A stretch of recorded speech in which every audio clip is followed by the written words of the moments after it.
What up, bitches, and welcome back to the second episode of the FBG's podcast.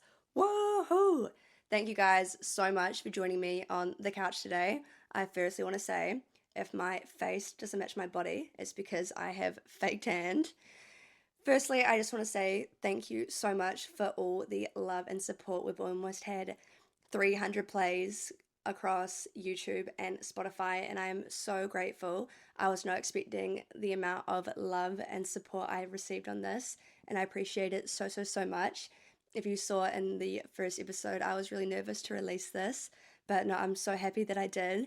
And as I said again, even if I have one person watching, from here on out, it's all worth it to me, and I love you guys so much. Let's firstly debrief on my birthday, my birth sleigh, because I turned 22. Oh my goodness, it was so much fun. So Saturday was the celebrations, and me and the girls went to Soul Bar on the Viaduct. I've never been there for food, but it was absolutely wonderful. I got the mac and cheese and dirty martini, super slay. And then we all went to Anu's house, and the girls surprised me with a bunch of balloons and some cake. And I was just so happy because no one's done anything like that for me before. We had a bottle of Moet, Mum, so we had a few glasses of champagne, but the night didn't stop there. We had a limo pick us up and take us to my favorite club. The limo ride was so fun. It was like an hour long. We went for a drive all throughout Auckland, went over the harbour bridge, had the music going, had more champagne, and it was lovely. And then, yeah, went to my club, had like three booths and 4.5 grand to spend on alcohol, so safe to say I don't remember too much, but I know that I had a really fun time. Slept all of Sunday, and now we're back into the grind.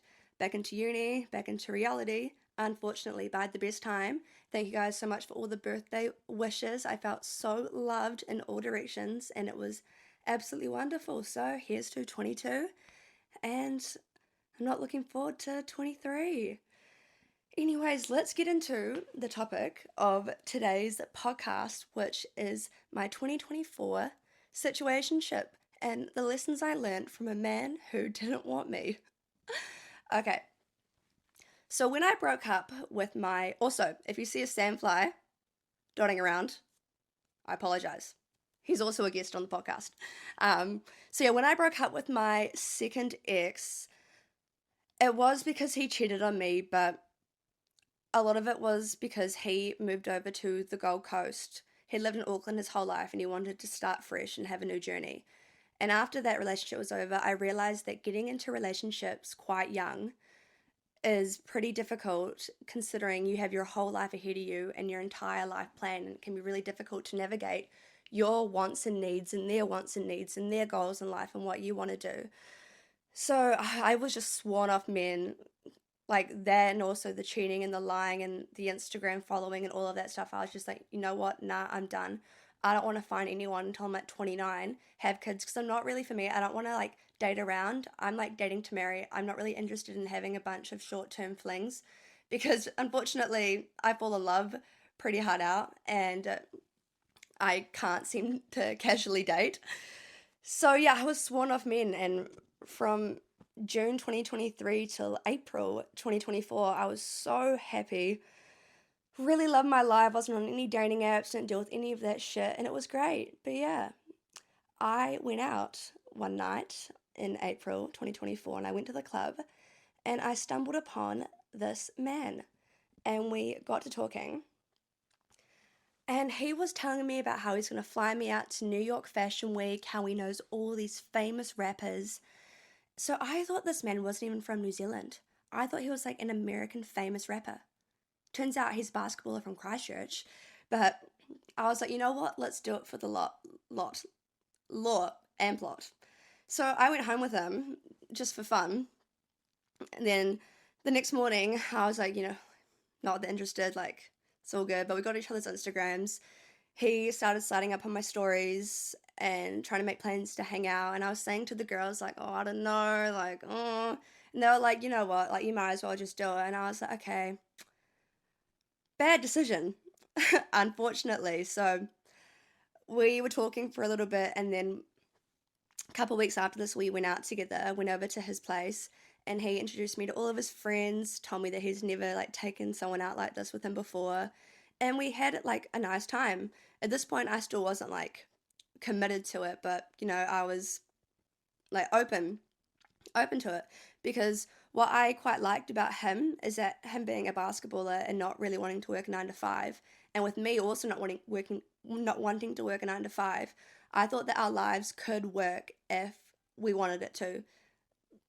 We probably both wouldn't like tie each other down to a certain place. And yeah, I just like the fact that if we wanted it to work for the long term, then we probably could. So we start talking pretty often. I go back over to his and we hang out again, not in a club setting, but just getting to know each other. And it was quite nice. The more we hung out, the more I started to fall for him and getting to know him. And then during May, we pretty much had a sleepover like every single night. We were watching Gossip Girl and drinking wine.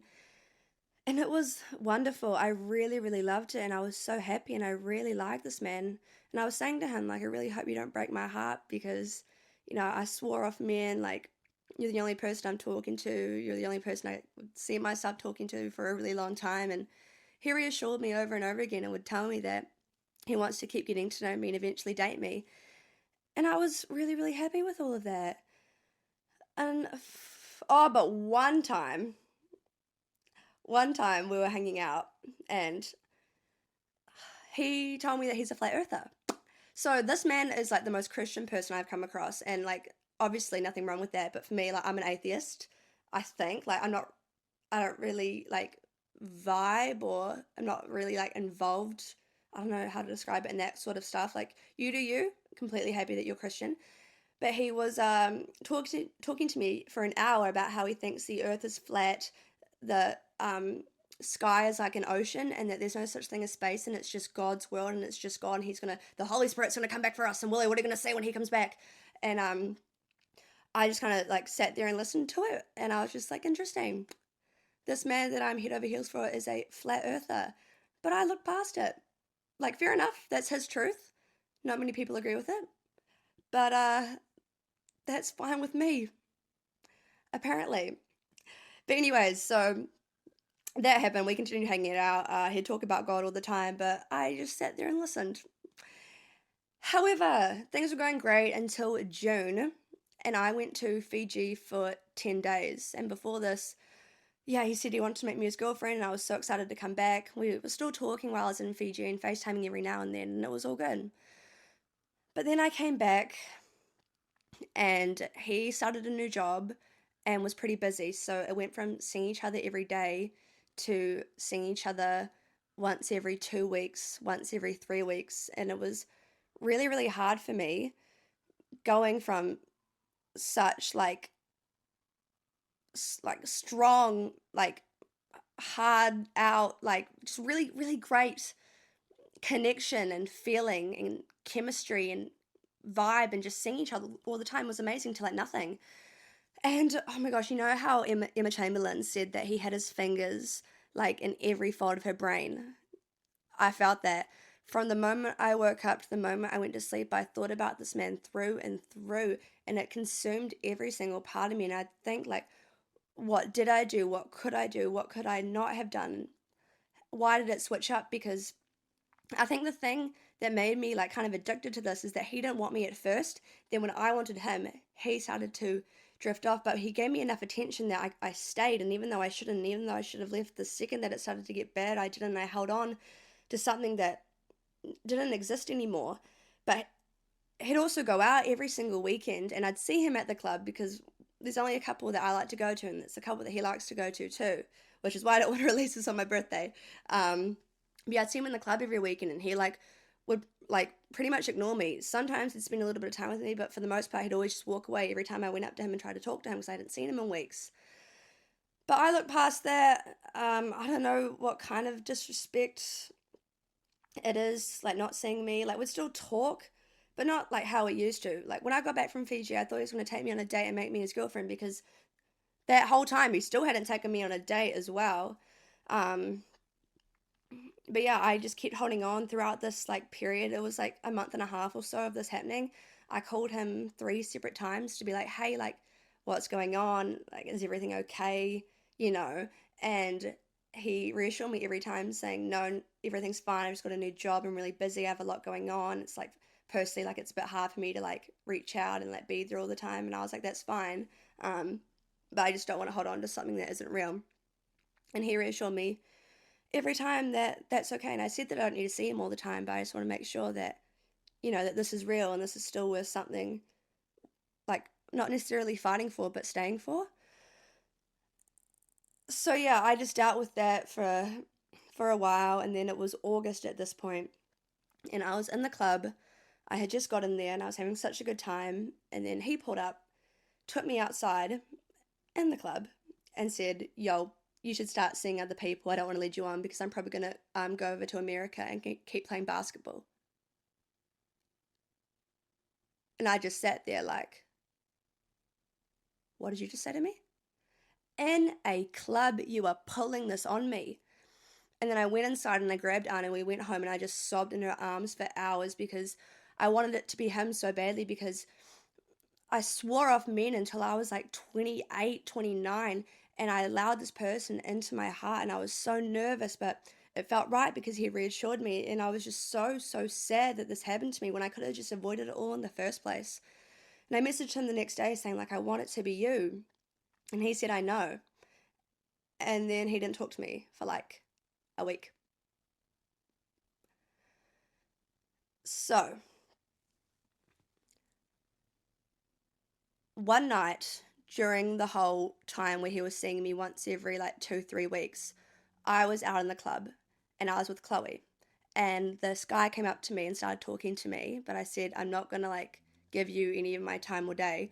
I'm with my best friend. Here's my Instagram or here's my number. You can talk to me later. And the next day, this guy, he called me saying, can you go to the hospital with me? I broke my foot. And I was like, well, the man that I'm in love with is ignoring me and following 30 girls on Instagram every single week, and I might as well. So I went to the hospital with him. It was just like stupid fun. It was just nothing. And then I found out that he's 6'5", has a trust fund, is in finance, and has blue eyes. And he tried to hit me up a couple times, but I was, yeah, so in love with this other man that I kind of ignored him. And then I realized a little bit later on that he unfollowed me on Instagram. And once I saw that, I made a TikTok saying, let me tell you guys how I fumbled a man that's 6'5", in finance, has a trust fund, and blue eyes. That sound was kind of trending, and I thought it wouldn't be necessarily clickbaity, but it would be kind of attention grabbing. It's a fun little story to tell. Someone commented on that video saying that you're in love with your situationship, and I said, yes, I am. So I saw that my man's had favorited that TikTok, and I messaged him saying, do you want to talk about it? And he said no. Then the next day I saw that he unfollowed me on TikTok, so I reached out again saying, do you want to talk about it? And he didn't reply.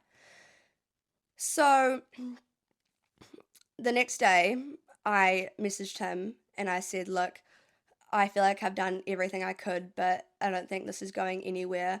I never got the chance to say it, but I love you and I wish you all the best. And I sent him a photo of the notebook man. I wish I still had the text to cite, but what I do remember is him saying something along the lines of, I haven't been speaking to you because I wanted to find out what was happening with America before I reached out. But it's like, mate, you haven't talked to me in a week after dropping that bomb in the club and you think that that's okay? And I said that, it's like, why don't you communicate that with me? I'm here thinking like everything's over and feeling like shit. And we just kind of went back and forth for a bit. He said that that TikTok made him think that I'm ready to move on with someone new. And I said to him, like, I've told you over and over again, I don't want it to be anyone else. I want it to be you. And, like, if you watch that TikTok, you'd realize that I said in the TikTok as well that I have a situationship that I'm dealing with at the moment anyways. But yeah, we stopped talking after that, but he kept signing up to my stories all the time, even though I thought that it was over. One night in the club, he tried to go like back home with me, and then we were both in a car, and then we got to the place, and then he got out, got into another car, went to a different location, and then told the guy driving me to take me home. And then when I got home, I called him and he declined it. Oh my goodness. So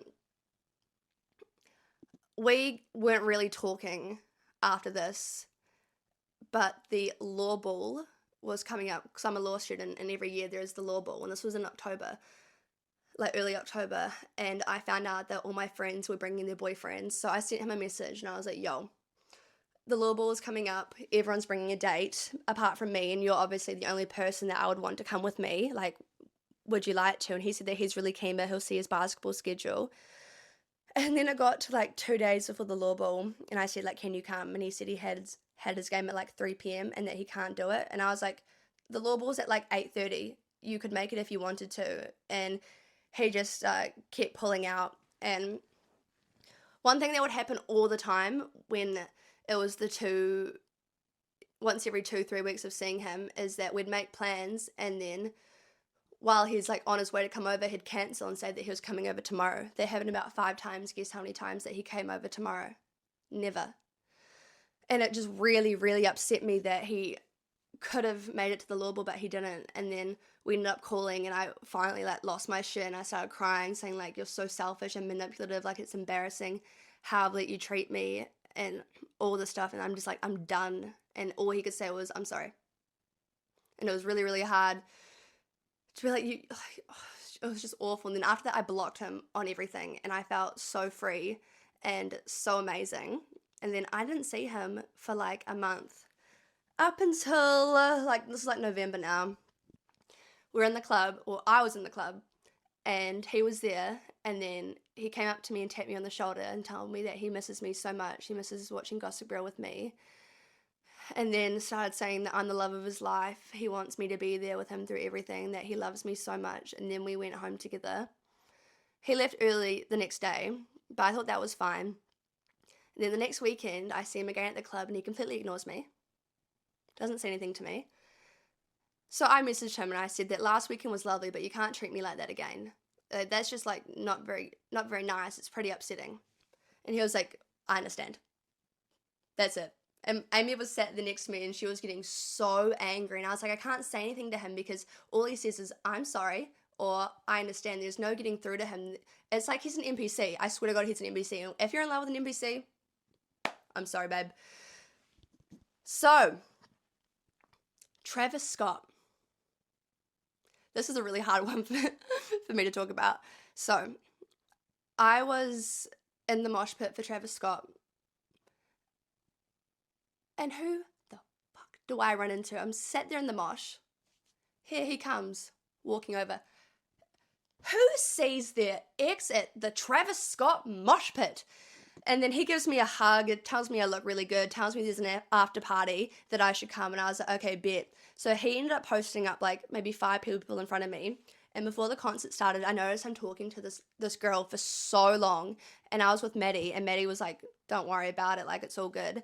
And then the concert was about to start, and then he grabbed her and took her like over this direction where the rest of his friends were, and then they were like getting so close, like talking like the whole time, like getting so close. And then during my favorite Travis Scott song, now this is the worst part, during my favorite Travis Scott song, I like pushed through, and I was like, what the hell's going on, like nah. And he completely ignored me, said it, oh, we're just vibing. And I just stood there like, and I just went back, and I was like, nah.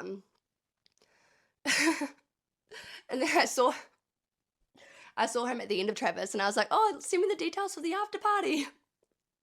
And he said he'll message me. Want to know what happened? He didn't message me. Woohoo! Oh my goodness. And then after Trav, I sent him another message saying like, look, I need to block you again. Every time you come into my life, you upset me and disappoint me, and like you're never gonna change. You need to let you go. And he'll just say, yeah, all good. I understand. So then I didn't see him for about another month, until we're in the same club and the same thing happens. I was in the club by myself, and I saw him, and I was like, went up to him. He gave me a big hug, gave me a big kiss, and we pretty much left right away and went back to my place. And it was really nice, I guess. And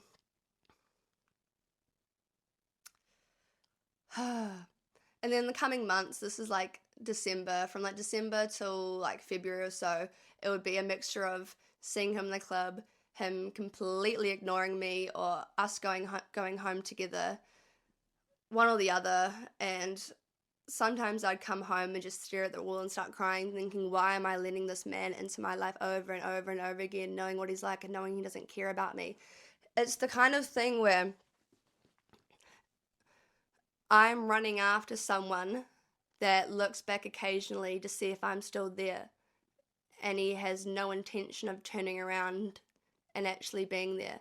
And I don't know what kind of self-harm shit that this is, that I continuously went back time after time again and let myself be disrespected by this man who doesn't want me over and over again, after being healed and after having time pass and after like having my own shit going for me, because I went through my law exams and I didn't think about him because I had so much else going on.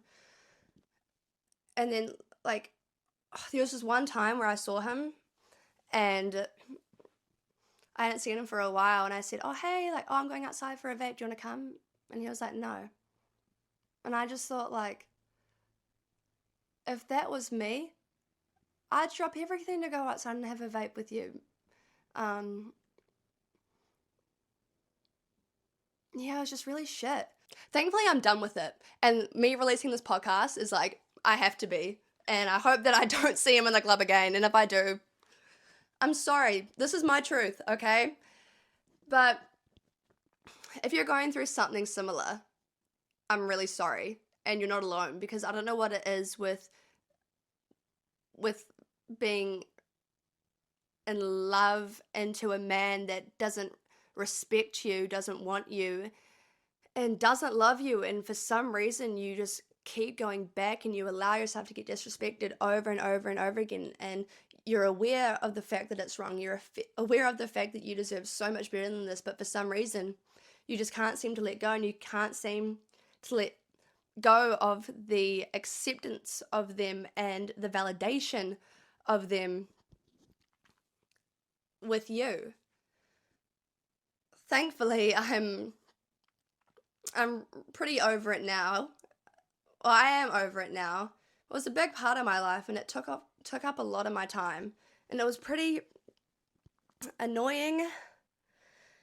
Don't want to say traumatizing, but you guys, if any girls are watching this and you've gone through something similar, yeah, you're not alone in it, and you're a lot stronger. And if you see yourself going through something like this, stop and think about me. And think about how embarrassing this is. Like, this is like so embarrassing. Me releasing this on the internet is embarrassing. It's pathetic what I allowed for so long. It went from April to like February. So bad. When I say it from start to finish, it's like a lot for me to like process and think about. But yeah, those are the main points of my 8-month situationship. To conclude, I'm going back to being celibate until I'm 28, 29. I try to go back on dating apps, and no thank you. I don't trust myself, and that's why I can't do casual dating, because shit like this happens. And I wish that I didn't get into it in the first place, but to cut it off when the disrespect of my time started, because he disrespected my time all the time. He'd assumed that he could come over whenever, and for how long he wanted to, assumed I was free, assumed I was keen. The thing that like upset me the most is he had all of the power, and I felt so powerless, and I think that's why I felt like I was like, he didn't tie me up to a chain, but like that's what I felt like. And I know that he has his own truth, and I know I don't blame him for anything. Yes, what he did was pretty disrespectful and upset me, but it was my fault for staying, and my fault for believing that things would change and he would change. He had his own shit going on, and I'm sure there's stuff that he didn't tell me, and I'm sure that maybe he was going through a really hard time too that he didn't want to talk about, and maybe he wanted it to work. But I just wish I had the strength to not stay and to not hope, because I knew that it wasn't real. I knew that the person that I created in my mind didn't exist, and it was a projection of how I'd treat me if the roles were reversed, and it's just an illustration of how much I love and care and trust, or love and care and respect myself. And I don't know why I needed to seek that from someone that showed me time and time again that they had no intention of doing that, would never have no intention of doing that. And I'm so glad that it didn't work out. I'm so, so, so glad. Because I wouldn't want him to be my husband. I wouldn't want him to be the father of my kids. And I know that he will be an amazing husband and an amazing father, but not to me. Oh my goodness. Situationships. I'm 22 and I should not be doing this shit, eh? I'm way too young. Especially with the Instagram. I won't even get into that. You can draw the dots yourself on what that looked like and what I experienced with that as well. But yeah, there are quite a few lessons that I learned from this. Number one, just don't do that. Respect yourself. Have boundaries, and their actions are a reflection of how they treat you. Amy said to me, if they couldn't speak, would you feel loved? No. I didn't feel loved in the first place. This man, and this whole time, he never took me on a date. Not one date. I actually can't. I really hope that no one goes through this or has a similar experience, because it's not nice feeling like you're not good enough all hours of the day. But thankfully, I don't feel like that anymore. And I'm glad that I found my peace and I'm back to being single, free, and happy. And no man will disturb that. So, yeah, that was my 8-month long situationship that really curtailed a lot of my peace last year. But 2025, 22, we're not letting no more of that happen. Anyways, thank you so much for tuning in to this week's episode of the FBGS podcast, and I can't wait to see you guys next week.